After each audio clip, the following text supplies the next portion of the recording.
Alhamdulillah nahmaduhu wa nasta'inuhu wa nastaghfiruh wa na'udzu billahi min shururi anfusina wa min sayyiati a'malina may yahdihillahu fala mudilla lahu wa may yudlil fala hadiya lahu. Allahumma shalli wa sallim ala nabiyyina Muhammadin Rasulillah ibnu Abdillah alladzi la nabiyya ba'dah. Qala ta'ala a'udzu billahi minasyaitonir rajim. Qalu subhanaka la ilma lana illa ma 'allamtana innaka antal alimul hakim. Wa qala nabiyyu sallallahu alaihi wasallam man salaka tariqan yaltamisu bi ilman sahalallahu lahu tariqan ilal jannah. Sadaqallahu alladzi wa sadaqa nabiyul karim. Hadirin kaum muslimin, Bapak Ibu, yang insya Allah dirahmati Allah Ta'ala, puji syukur kita aturkan kehadiran Allah. Mudah-mudahan seluruh rangkaian ibadah kita selalu diridhoi dan diterima Allah Ta'ala, dapat mengantarkan nanti saatnya kita kembali ke hadiratnya betul-betul diparingi husnul khotimah. Amin ya rabbal alamin. Shalawat salam kita aturkan kepada baginda junjungan kita, panutan kita, Nabi Agung Muhammad sallallahu alaihi wasallam yang sudah banyak memberikan uswah, teladan, tuntunan, contoh-contoh kepada kita.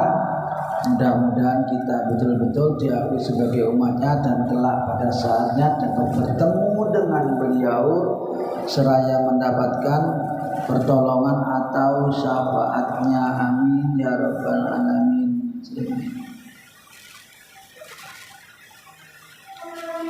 Bila hadirin, kita lanjutkan taklim kita dalam waktu yang amat sangat singkat ini. Kita masuk bab baru, yaitu bab tentang fadlul hamdi wa syukri, bab menerangkan apa keutamaannya memuji kepada Allah wa syukri dan bersyukur. Jadi babnya memuji dan bersyukur. Namun hadirin, sebelum masuk kepada bab ini, berkaitan dengan saat ini kita berada di suasana awal bulan apa? Dzulhijjah, bulan haji. Dzulhijjah bulan haji, lek wong Nganjuk lek ngarani bulan besar. Bulan besar. Hadirin, ada sebuah hadis riwayat dari Abdullah ibnu Abbas, diriwayatkan oleh Imam Bukhari, menerangkan begini intinya. Saya langsung intinya saja, di wajah hadisnya dawa. Katanya Nabi, mamin ayyamin al amal sholih ahabbu indallah. Apa itu? Tidak ada amalan. Amalan apa saja? Amalan itu ada amalan hati, amalan lisan. Ini penting panjenengan perhatikan. Amalan lisan dan amalan perbuatan. Amalan-amalan itu tidak ada yang lebih dicintai, disenangi oleh Allah Ta'ala ketimbang 10 pertama bulan Dzulhijjah ini. Sekalipun amal hati, itu nilainya besar sekali. Jadi kalau dihitung satu-satu, satu tahun ini hadirin, hitungan hijriah, itu beda sedikit dengan Masehi. Karena di bulan di bulan hijriah ini tidak ada tanggal 31, paling banter 30, paling banter. Tapi tidak ada tanggal 28.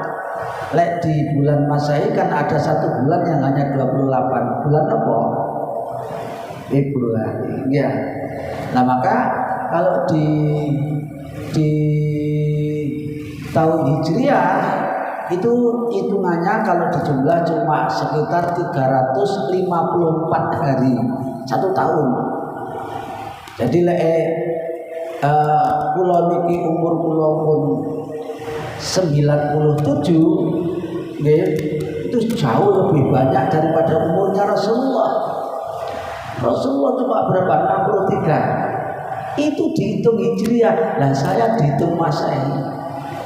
Nggih, lek dihitung Hijriah saya sudah ya 70-an misalnya. Nggih. Nah, hadirin, saya kembali bahwa 1 tahun ini sekitar 354 hari.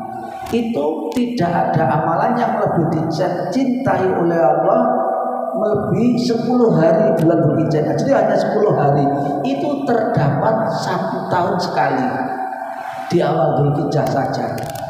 Amal apa saja?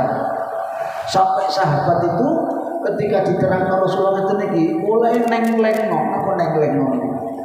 Mulai memperhatikan betul-betul sampai sahabat itu langsung spontan nyauri, nggih, nimpali Rasul wala jihad fisabilillah. Apakah jihad fisabilillah juga tidak bisa? Tidak bisa. Pokoknya amal sekalipun amalnya batin, kalau di awalnya bulan Dzulhijjah ini bisa mengalahkan jihad fisabilillah, kecuali ini hadis sahih, kecuali kalau jihadnya itu panjenengan saiki gak iso, gak menangi ya.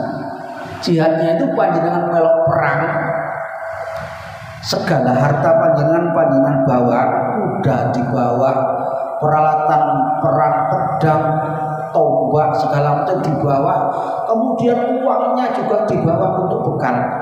Lah itu ketika panjenengan bawa semua kekayaan itu, ternyata panjenengan syahid di medan perang, gak balik syahid, termasuk hartanya tadi juga tidak pulang. Ini yang bisa mengalahkan 10 hari yang pertama di bulan Dzulhijjah itu. Lah nek perang tapi sing balik itu bisa mengalahkan. Dan hadirin, amalan manusia itu ada 3, saya ulangi, hati-hati, makanya hati-hati. Amalan pertama adalah amalan hati. Amalan hati yang paling tinggi nilainya itu rimo ing pandume Gusti Allah, rimo takdiri Allah Ta'ala. Kita ditakdirkan apa saja, takdir ngeten iki trimo, nrimo. Apa nrimo itu? Napa menerima? Apa bahasa menerima? Yang terima, kita enggak nyesel, enggak gundel, enggak, pokoknya legowo. Takdir kayak gini, ini sudah Allah yang menentukan. Kita akan bertingkah kayak apapun, pusang jempalik bahasa Jawa. Ya segini ki dadine. Yang pertama, amalan hati yang pertama itu. Yang kedua, qanaah. Amalan hati, qanaah sama kacek titik, lek qanaah itu nrimo pawe Gusti Allah. Lah nek nrimo takdir Gusti Allah itu segala macam yang terjadi diterima. Lah qanaah jejer titik. Qanaah itu ya pokoknya diparingi misalnya kendaraan roda 2 elek pisan ya wis qanaah nrimo, nggih. Diparingi bojo sitok ya qanaah, nggih. Oh Pak, ya sing diparingi bojo 3 ya qanaah. Sitok tete kok 3 ya. Ini lah itu yang kedua, amalan ini nilainya tinggi, Pak. Nilainya tinggi. Sekalipun enggak ketok. Yang ketiga, sabar iki nggih angel. Gampang diomongno, nggih. Angel dicakno, sabar. Karena itulah orang yang sabar selalu disertai Allah Ta'ala. Innallaha ma'as sobirin. Hanya orang yang sabar yang disertai Allah Ta'ala. Cuma hadirin, sabar itu ya tidak mesti misalnya aku loro wis sabar gak sah upaya berobat atau apa, enggak. Sabar itu saja ya hampir sama dengan nerima takdir, nerima qanaah tadi itu. Kita tetap boleh berikhtiar, ya harus kerja, nggih. Kak aku sabar wis lek pancene mangan yo ya diparingi Gusti Allah, lek gak yo enggak, ya tetap ikhtiar. Terus berjalan ya hati-hati nggih, biar enggak kena bencana malapetaka apa. Sabar. Yang selanjutnya syukur. Ini gandengannya semuanya, syukur. Amalan hati semua. Dan itu hisabnya besar nanti. Selanjutnya termasuk amalan hati itu wakeh ini yang kelima ini, tidak sombong, tidak hasud, tidak iri, tidak dengki, tidak ujub, wakeh ya. Ini diropel mohon lima itu. Ini amalan hati. Lah itu hadirin, kalau panjenengan kerjakan di 10 hari yang pertama bulan Dzulhijjah itu ngalah perang. Bahkan ada riwayat yang lain disebutkan hampir sama atau menyamai dengan 10 yang terakhir di bulan Ramadan. Coba 10 hari terakhir Ramadan itu kan luar biasa. Ini sama, cuma ini gak terkenal ya. Jadi jarang wong sing ngomong noe jarang. Lek gak ngaji gak ngerti. Jadi orang yang baca hadis terus nanti kalau buka YouTube ya terus cari informasi tentang itu, ternyata banyak ustadz terkenal yang menyampaikan. Ustadz Adi Hidayat, ada ustadz yang brewok sampai itu asik gak sholat kapal ini ustadz Abdul Somad dan sebagainya. Hadirin kalau tidak buka tidak ketemu. Tapi ini setiap tahun ada, dan adanya hanya setiap tahun, hanya sekali setahun. Kita beruntung dipertemukan oleh Allah dengan hari-hari ini 10 sama dengan 10 hari yang terakhir di bulan Ramadan. Hebat amalannya. Nih. Terus amalan lisan ini diterangno kabeh entek nek cukup. Amalan lisan itu yang paling tinggi nilainya baca Quran. Terus baca tahlil la ilaha illallah. Ibu-ibu kan nggih, anak-anak. Ibu-ibu atau ya siapa saja, bapak-bapak nggih, itu lek kandang gawe napa mawon nggih. Misalnya Pak Yasin sambil resik-resik misalnya, sambil supaya ini ojo meneng, ini ojo meneng nggih. Nilainya tinggi. Baca tahlil la ilaha illallah. Tahlil gak mesti wong akeh, gak mesti di ini ndak. Sambil apa-apa oleh, sambil driver entuk. Nggih. Pokok aja nang kamar kecil nang WC panjenengan. Nek ning WC boleh tapi di hati. Di hati. Nggih. Ini besar nilai. Kemudian takbir.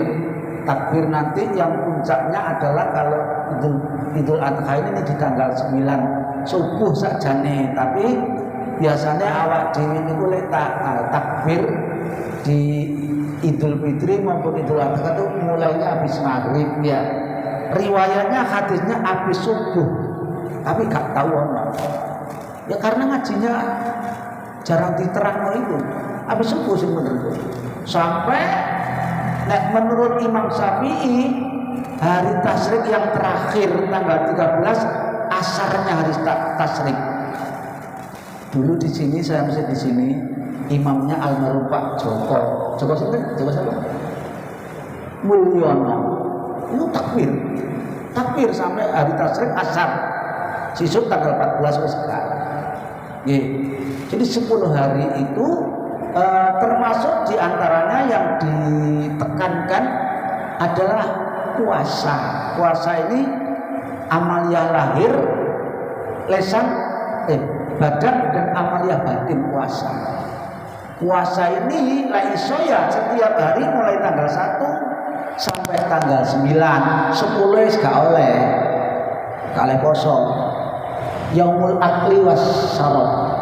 Hari makan dan minum, udhiyah, hari menyembelih. Nggih. Lah, tanggal 9 itu ojo kate endak. Nggih. Halo, ojo sampai gak. Karena hadirin tanggal 9 itu tadi disiarkan ya di YouTube ya di WA itu di YouTube juga. Hukumnya di Arafah kalau saya tidak salah perhatikan hari Kamis nggih. Hukum Kamis. Wis poso. Makanya di sini alhamdulillah kompak riyone kok dina Jumat. Bapak Ibu hadirin, tanggal 9 ojo kate ndak poso. Itu masalah fadilah luar biasa. Orang yang sedang ibadah haji, nggih, tanggal 9 itu di Arafah wukuf. Orang yang wukuf di Arafah itu oleh Allah dibebaskan dari siksa api neraka. Nggih, makanya enten riwayat al-hajjul mabrur, haji yang mabrur yang betul, laisa lahul jaza ilal jannah. Karena imbalan yang setimpal kecuali surga. Nah, makanya ketika orang-orang di Arafah wukuf ya di sana ya menahan segala macam ketidakenakan, dibebaskan oleh Allah dari siksa neraka. Lah kita yang di sini yang enggak hukum ini disunahkan puasa ben juga ketularan bebas dari neraka, minimal bebas dari dosa selama 2 tahun. Ini juga ada perbedaan pendapat. Ada yang mengatakan yang dibebaskan dimaafkan Allah itu hanya dosa-dosa kecil. Tapi rupanya ada imam yang mengatakan tidak kecil dok, besar juga dimaafkan oleh Allah. Pokok bukan dosa syirik. Syirik ini apa? Menyekutukan nggih. Aja koyo cah cilik kula dhisik mulang nang sekolah mati tak tau nerangno tok dinding nggih. Takoki apa yang dimaksud syirik? Saya Pak, apa? Syirik adalah tanda tidak mampu dengan waduh kurang ajar mentara kaplok kan. Terang itu kok ndi takok itu tes syirik tanda tidak mampu itu ngawur. Syirik itu menyekutukan Tuhan, itu kalau tidak ditaubati tidak dimaafkan oleh Allah Taala. Kembali ya. Jadi itu tanggal 1 sampai 9. Kalau enggak nggih Senin Kemisnya nanti tanggal 8 dan 9-nya. 8 itu tarwiyah. Hari tarwiyah. Nggih. Tapi Mas yo gak iso yo gak nemen-nemen rugi nih. Tapi nek tanggal 9 gak poso rugi. Itu dihapus dosanya selama 2 tahun madian wa mustaqbilan, yang lampau dan yang akan datang. Maksudnya dosa yang akan datang diampuni Allah itu kita dilindungi oleh Allah dari berbuat dosa-dosa. Jadi tanggal 9 poso ini tanggal anunya dilindungi oleh Allah. Oleh karena itu ojo sampai tanggal sana ora poso, kecuali kalau seperti ibu-ibu berhalangan atau bapak-bapak yang sakit misalnya atau musafir, boleh nggak berpuasa. Tapi tidak bisa diupayakan karena tanggal 9 itu nilainya puasa luar biasa besarnya. Okay? Kemudian yang ke-10-nya adalah kurban. Saya tidak menerangkan kurban. Waktu ini karena 15 menit letak terang kurban gak cukup. Usi terang ustaz-ustaz yang khutbah tadi nggih. Lek iso aja sampai lek duwe-duwe lho, lek duwe rezeki aja sampai ndak kurban. Karena kurban itu juga ada 2 pendapat hukumnya kurban. Ada yang mengatakan wajib. Kok iso, Pak? Dawuh Allah Ta'ala fasolli li rabbika wanhar. Fasolli sholatlah. Nah sholat ini ada yang mengartikan sholat 5 waktu. Karena sudah banyak tak beri rizki kamu, wanhar dan berkorbanlah. Nah maka karena perintah kurban digabung sama perintah sholat, maka karena perintah sholat wajib, perintah kurban juga jadi wajib. Apalagi ada hadis yang mendukung. Katanya Nabi mangkana dusaatin wala yudhi wala yumriban musallana.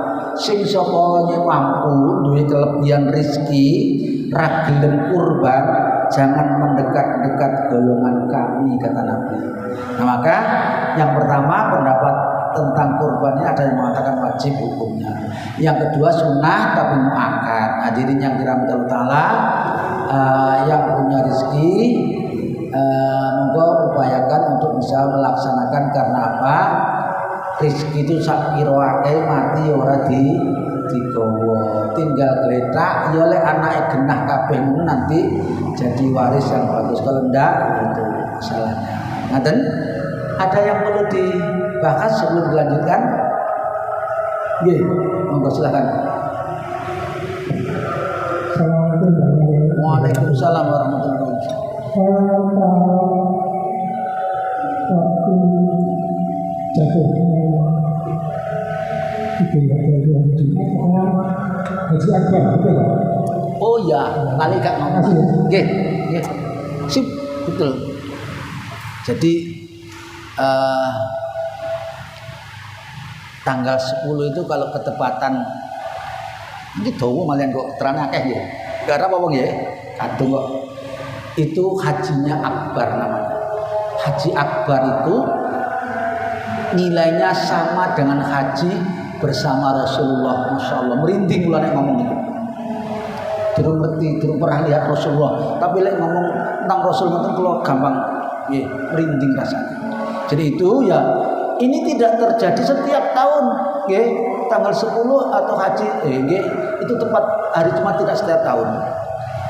Nah oleh karena itu hadirin, ada konsekuensi, ya, karena sholat idnya kalau di sana di Makkah malah kurang memperhatikan orang tentang sholat id itu.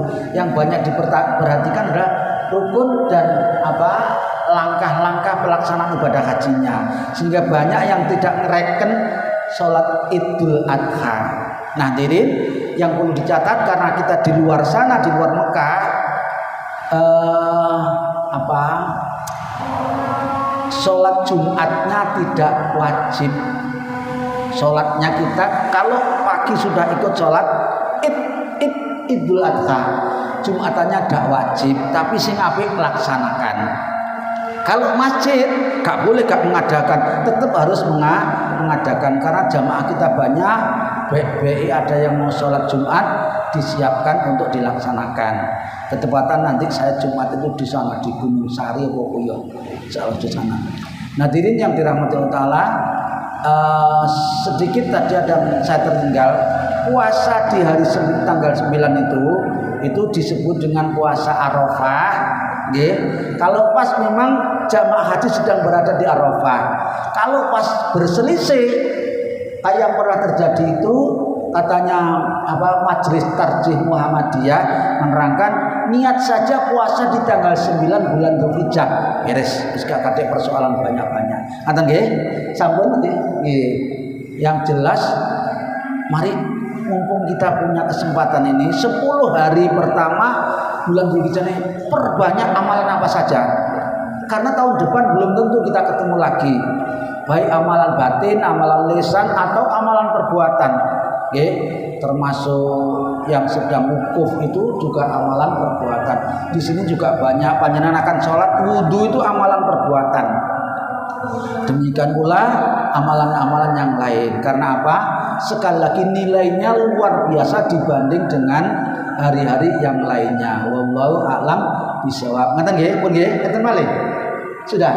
Kalau tidak kita lanjutkan kembali kepada bab ini, laptop lagi. Babu fadlil hamdi wa syukri, bab menerangkan tentang pujian, bersyukur dan bersyukur. Pujian dan syukur. Beberapa ayat Al-Quran ditampilkan di awal bab ini. Yang pertama adalah firman Allah Ta'ala, surat Al-Baqarah ayat 152. Nggih. Fadhkuruni adzkurkum. Ada 4 janji Allah yang paling terkenal di dalam Al-Qur'an. Salah satunya ini. Nggih. Salah satunya janjinya Allah itu fadhkuruni adzkurkum. Lek kamu banyak mengingatku, maka aku banyak mengingatmu. Kalau kau banyak menyebut asmaku, aku banyak memberikan pertolongan kepadamu. Janjinya Allah.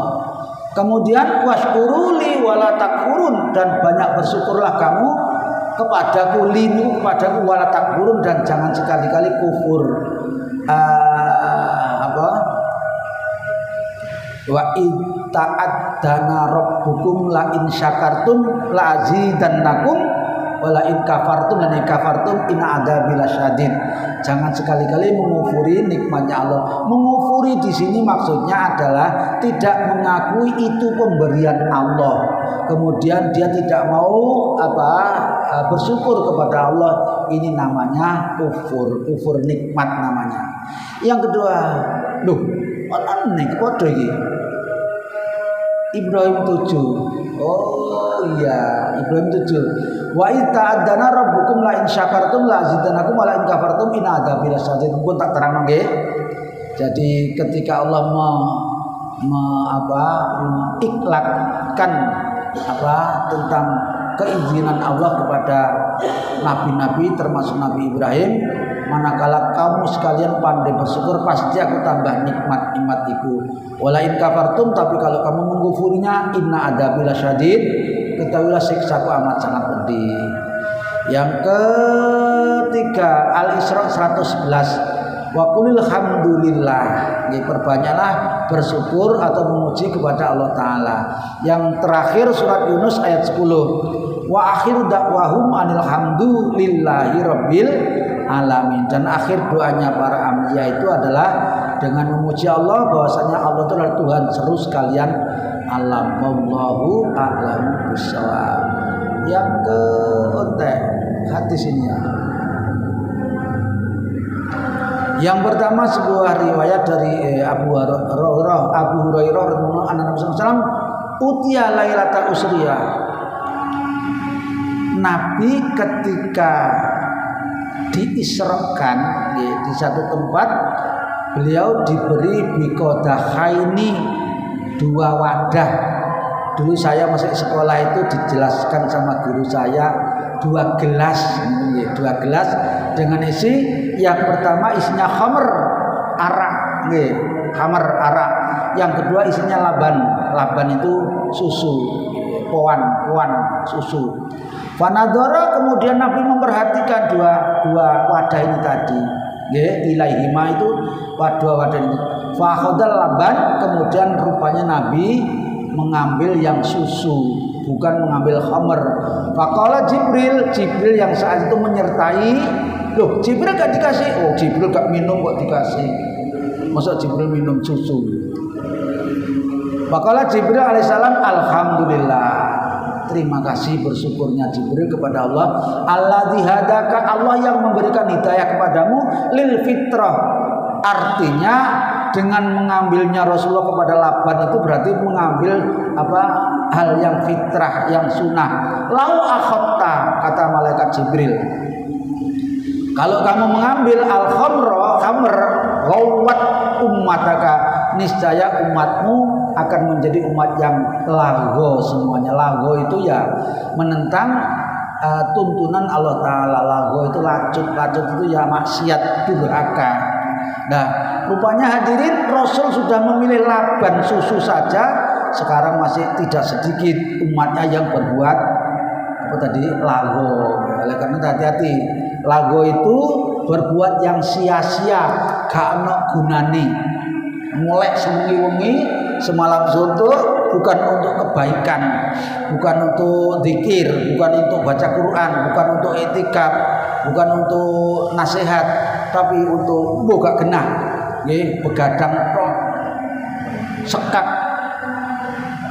apa ngarani wi'an, malam-malam kanan. Ingat ada firman Allah Ta'ala, qad aflahal mu'minun. Orang yang beruntung, orang yang beriman itu adalah beruntung yang luar biasa, untung besar, bahagia besar. Karena apa? Jaminannya surga orang yang beriman itu. Tapi apakah setiap umat yang sudah beriman pasti dapat jaminan kayak gitu? Rupanya belum. Allah masih merinci-rinci. Yang pertama, orang yang akan bahagia betul di surga itu adalah alladzina hum fi sholatihim khashi'un, yang di dalam sholatnya selalu khusyuk. Kemudian yang kedua, wa anil lahwi, ini lahwi mu'ridun.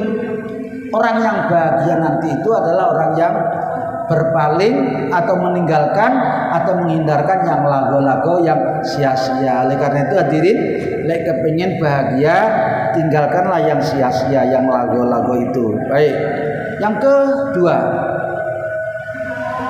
sebuah riwayat dari Abu Hurairah lagi, Rasulullah SAW qala kullu amrin dibalin, setiap perbuatan apa saja la yubda'u fihi bilhamdulillah fa huwa aqta.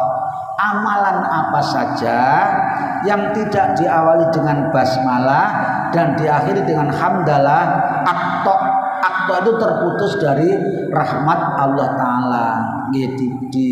Terputus pokoknya kayak itu rahmatnya Allah Ta'ala. Oleh karena itu hadirin, saya pernah ditanya, sakit kenceng banget,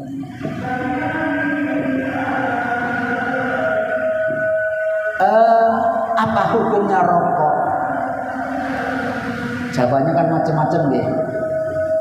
Yang tegas-tegas mengatakan tidak boleh. Kalau tidak makruh tanjih itu makruh yang mendekati haram, ya haram rokok itu. Kenapa?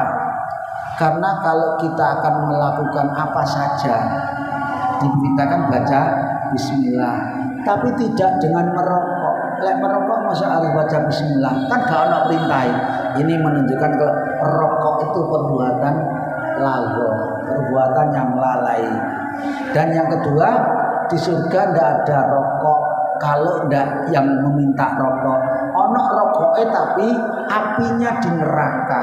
Jadi lek kepengin rokok boleh api nang rokok. Hadirin yang dirahmati Allah Ta'ala, iso ini mari kita tinggalkan rokok dan kita laksanakan apa saja yang manakala melakukannya diawali dengan bacaan bismillah, ditutup dengan alhamdulillah. Insyaallah dihindarkan dari hal-hal yang tidak ada manfaatnya. Wallahu alam. Yang ketiga,